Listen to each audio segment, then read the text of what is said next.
Alright, so welcome to this video where I'm going to try to show you how to make these copper coils.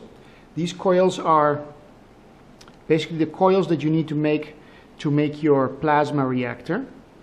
And thanks to the Keshe Foundation, they've been showing us the new technologies they've been working on and how to do amazing things with that.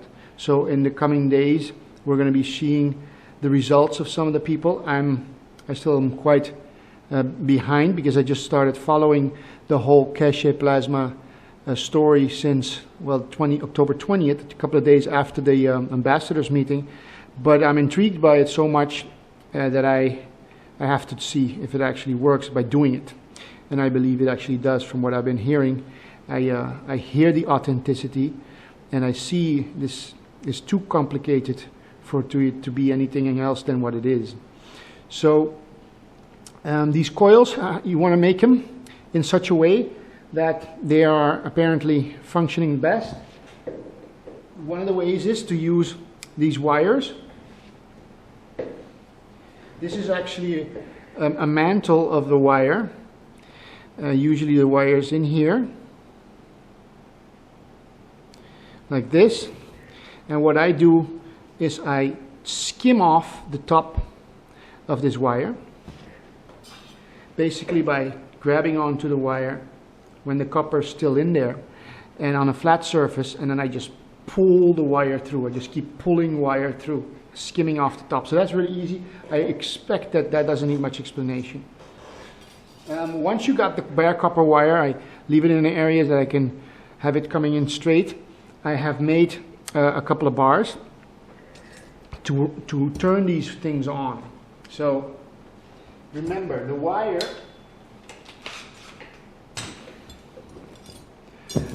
is 14 gauge wire. So basically, if you look at it like this, you'll see that it's what we call in the European system 1.6 millimeters. So that's the copper cable you want to use. Use bare copper cable.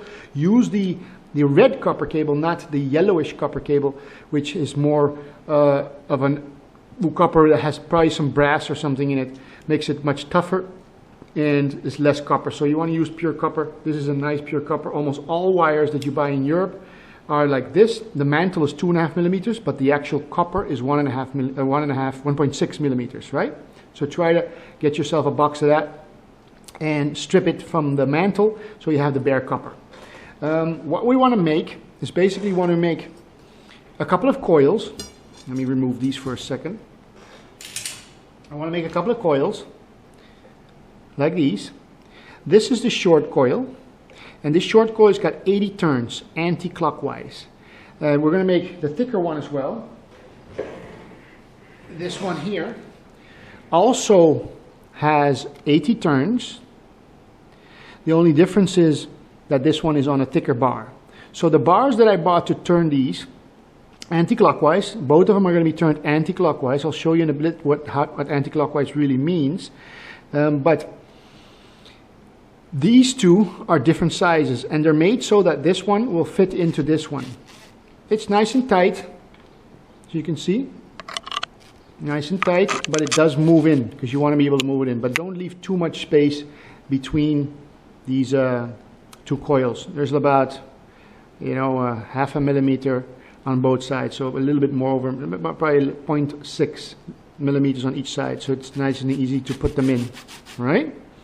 So what we're going to be making to make this work, you're going to be making these small coils, 80 turns on this bar, which is at this moment a 5 millimeter bar, and then I got here a 9 millimeter bar, just over 9 millimeters, so that there's about 4 millimeters in between. Because remember, this wire is 1.6 millimeters thick.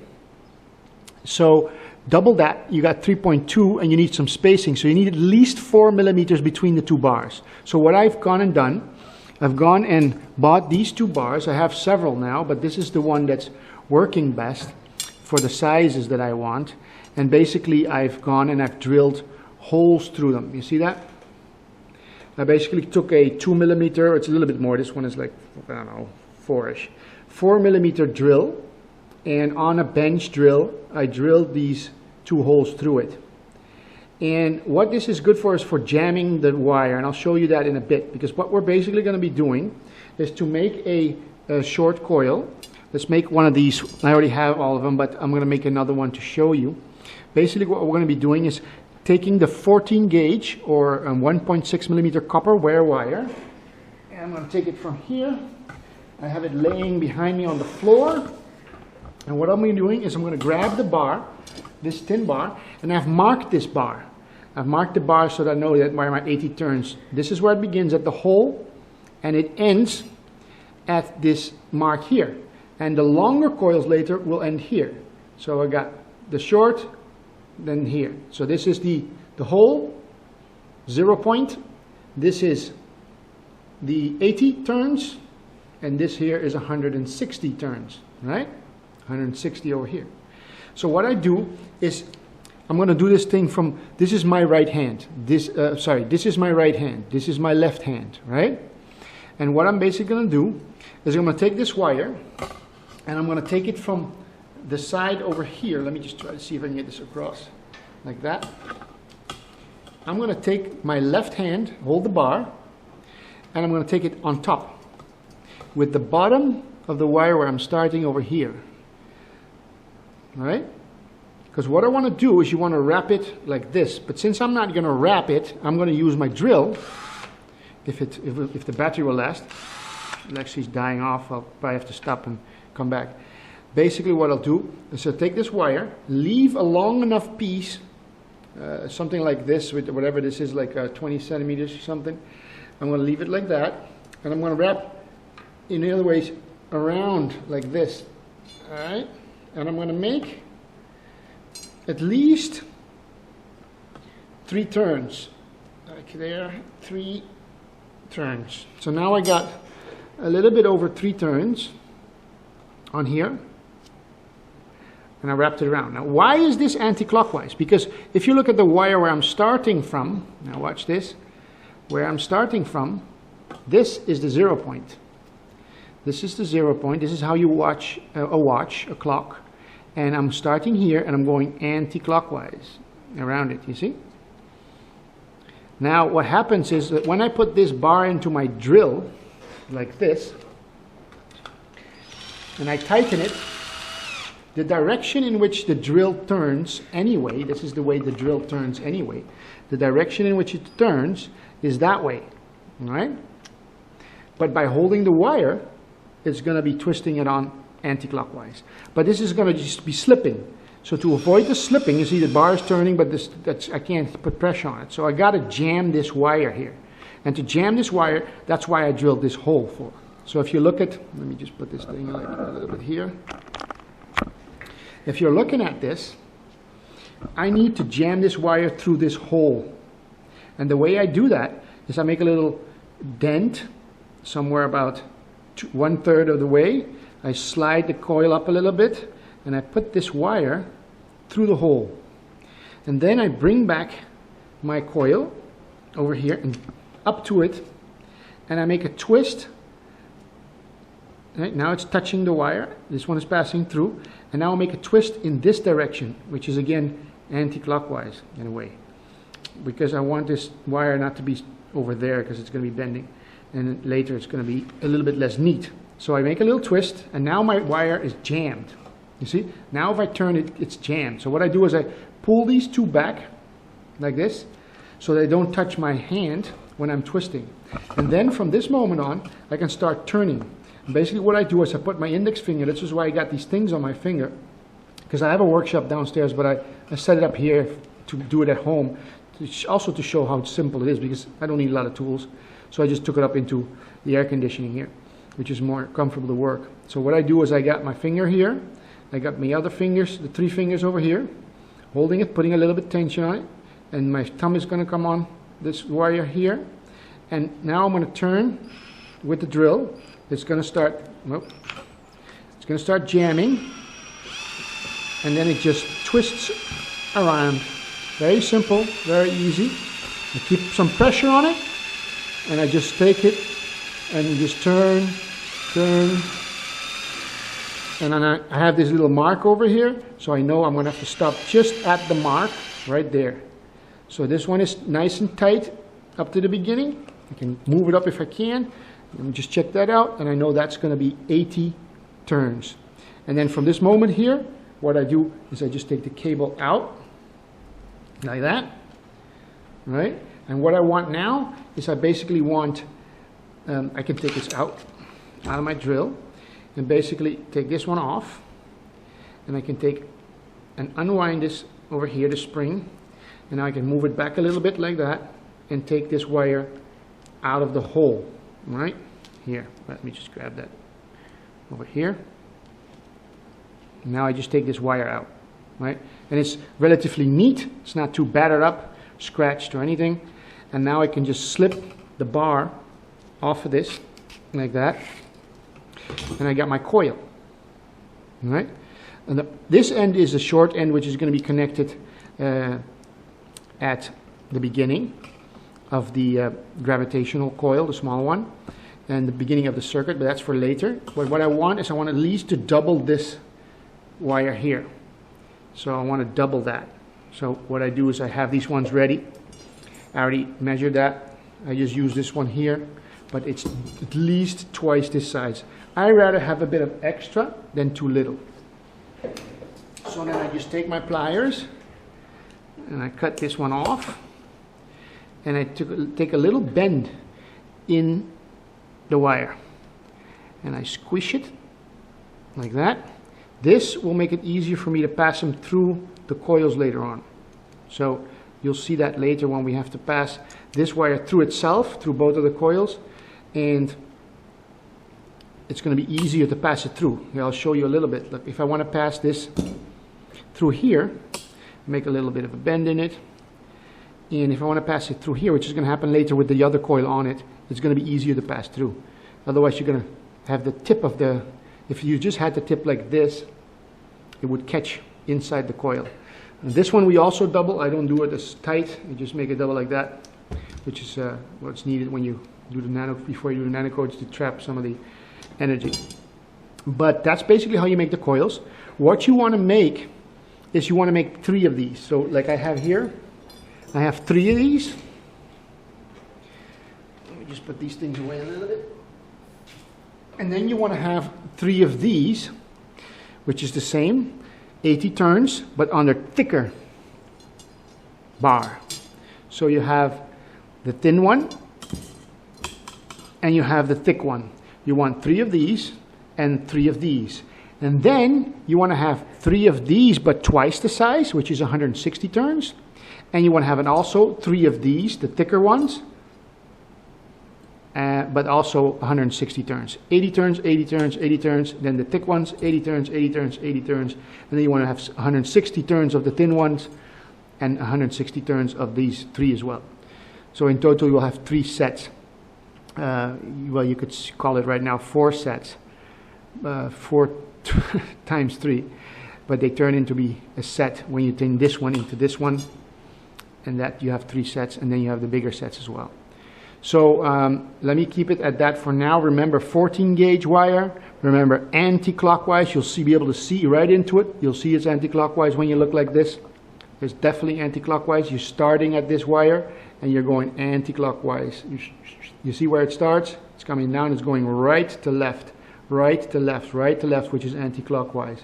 Remember that. Remember that your bar, the difference between these bars has to be at least 4 millimeters. So that the small coil will fit into the big coil later, because you want to have this one going into this one. Here the wire is a little bit bent, but if you have this properly, then it will just go in here easily. So remember that you want to have 4 millimeters between these bars. So I hope that helps. I'm going to try to make some more videos for everybody that needs the help.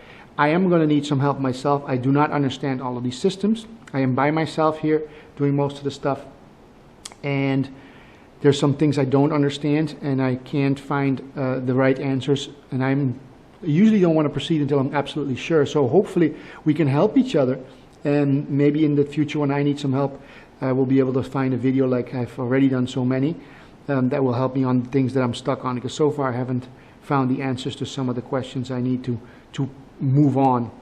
But this is the video on turning your coils for your plasma MAGRAV system. And again, thanks to the MAGRAV family, or the Keshe family, Dr. Keshe, and everybody that's been helping out to try to make this work.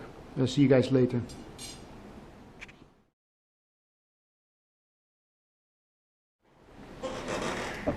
Alright, so here I have a little video on how to insert the coil. Basically what we have here is we have a short coil and a long coil.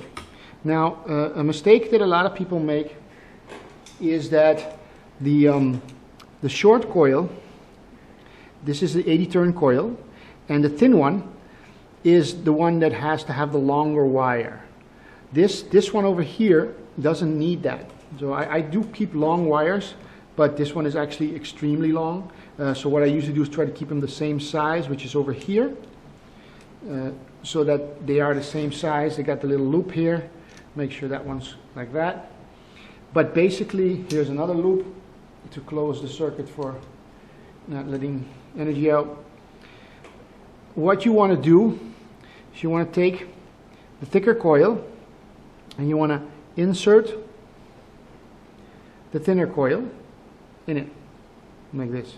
Doesn't matter which side you insert it, because no matter which way you put it, it's always going to be anti-clockwise into the anti-clockwise. So now these two coils are inside of each other. And what I want to do is I want to pass the gravitational coil, the end, this long end. I know you don't see much difference, but this one is definitely longer than the other ones. What I want to do is I want to pass the long end through itself. So what I do is I made this little twist in the cable, and I doubled it on itself and made it nice and thin so it fits through. That way you don't catch inside of in the coil. So what you do is you insert it in there and you push it through, all the way through. It's already come out, right? Now it's come out. It depends on how you do it. I'm right-handed, so I do that way. But once it's through, you can turn it around. You can have it the way it's in the diagram. Usually put with the starting point here and here. So this is the inner coil starting point, gravitational, and this is the magnetic outside coil. Then the wire of this one is coming through itself over here,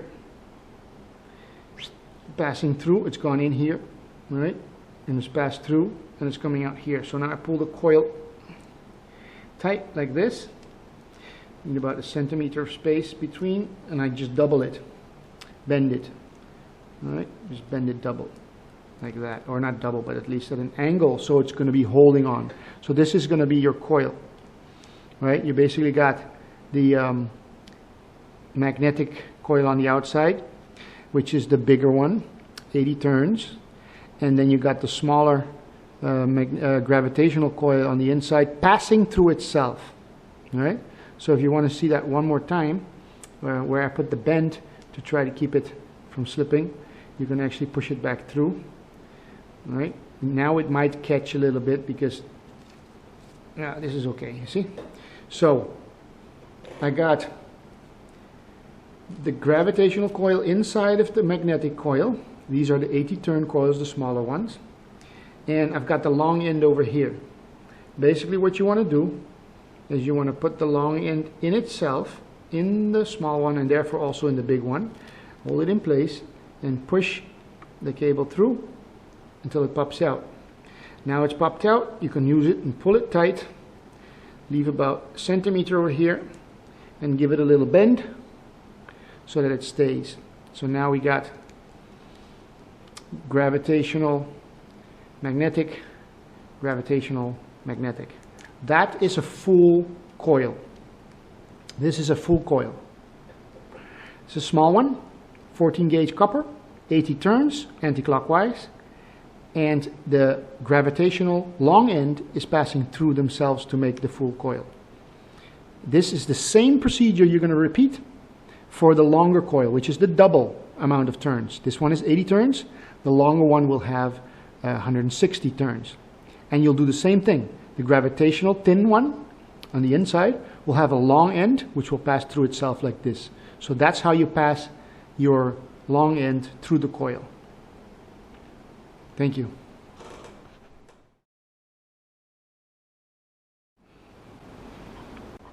All right, so this is the end result for the plasma coils.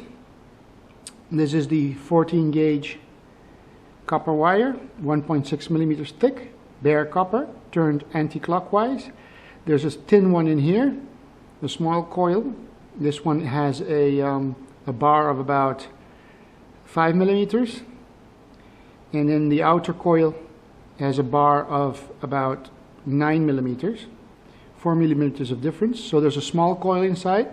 It has 80 turns and anti-clockwise, and then the outer coil also has 80 turns anti-clockwise. Then this one is the bigger one, and that's the double. So this one has 80, the small one has 80 turns, but this one has 160, so it's identical. There's a small one inside of the 5 millimeter coil, and it's anti-clockwise, and then the bigger one, the magnetic one, on the outside. So you got small gravitational inside, magnetic outside, and then you got the big gravitational inside, magnetic outside. And you got 3 of those sets. 1, 2, 3. That's the end result.